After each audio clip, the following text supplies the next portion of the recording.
Imagine you're in the middle of a session and you want to compare two different microphones on a vocal, or maybe two completely different guitar performances. Instead of copying and pasting clips away down the timeline and creating a mess in your project, I'm going to show you how to flip between different takes and different ideas instantly, right on the same track. Let's get started.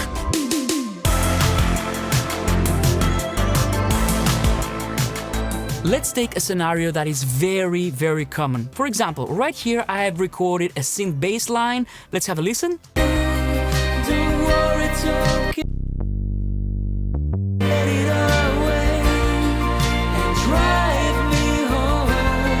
It's clear as day. Now, let's say that I like this bass line, I'm very used to it, but maybe I want to try something a little bit more simple because maybe this is a little bit too busy for me. What I see many people do is, in order not to lose this original bass line, is sometimes they create another track, or sometimes they copy and paste their stuff around so that they have them, and they keep them on the very right side of the project, which is okay. I totally understand why this is happening. You don't want to lose your precious takes, but there's a better way to do this in Cubase Pro if you take advantage of the track versions. Let me show you how you use the track versions because it's so easy, and you should never do copy pasting after you've used the track versions. So let's say I want to record another take here. I'm going to go to my bass, and you can see right here at the right part of the channel name, we have a drop-down menu for the track versions. So what I can do is I can either duplicate the track version, or I can create a completely new version.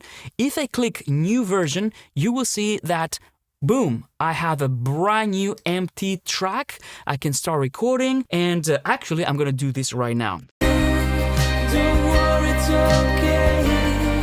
Just fade it away and drive me home. It's clear as day. It's always the rain, just washing away and taking its toll. So as you can see, I recorded a completely different take. Now, if I want to instantly compare the two takes, I can go here and select version 1, and you will see that the bass line is going to change straight away. And I can do this in real time. So if I want, I can start playing the version 1. Don't worry, it's okay. Just fade it away and drive me home. It's clear as day. So if I want, I can rename this version. I can just double click and call this busy, and maybe the version 2, I can call it clean. And I have both versions at the same time. If I wanted to say, for example, change a couple of notes and see how it feels, what I could do is I could even duplicate this version, and I can say, okay, I have another iteration of this version, and I can change one of the notes here. And I still have the original as well. So I can create variations, I can do different takes, I can see how things work when I'm arranging. This is such an important tool, especially when you're arranging. And I'm going to show you another way that you can use this. I'm going to mute this synth bass, and I'm going to come here because I've also recorded an electric bass in this case, and I want to hear how this sounds. Now in this case, I recorded a real bass. Let's have a listen. Just fade it away and drive me home. It's always the rain. So in this case, I wanted to compare two completely different instruments. I wanted to compare a jazz bass, and I also wanted to compare a precision bass. And this is so hard to do unless you use the track versions, because what I would normally have to do is I would have to record on two different channels and then solo, mute, all these things. This was gonna be a pain. But now let me show you what I've done here. I have the jazz bass right here, and then on version 1 I have the precision bass. This is a completely different instrument. This is a different bass that I recorded there. So let's have a listen.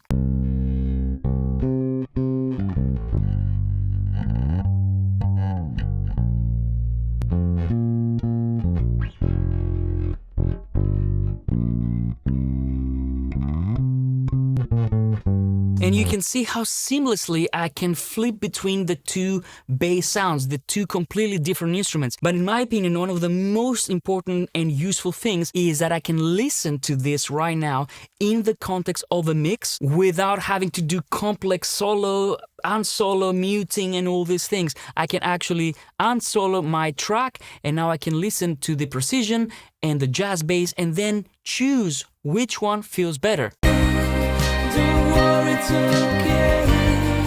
Just fade it away and drive me home. It's clear as day. It's always the rain, just washing away and taking its toll.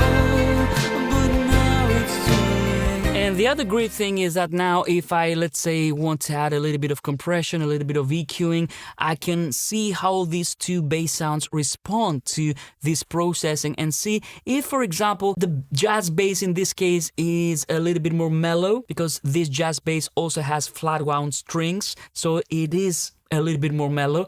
Does it respond better to the precision bass when it comes to the pick noise, when it comes to compression? Which one fits better in this specific arrangement? Because when you solo instruments, you might think, oh, I prefer this one because it has more low end, or I prefer this one because it has more presence. But the point is, how do they sound in the context? And this is what our track versions achieve here. Don't worry, it's okay.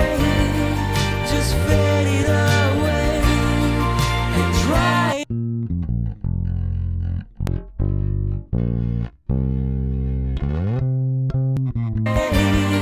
Just washing away. Pretty cool, right? This is the professional way to audition your ideas while keeping your project completely clean. Go try this in your next session, and I will see you on the next video. Bye-bye.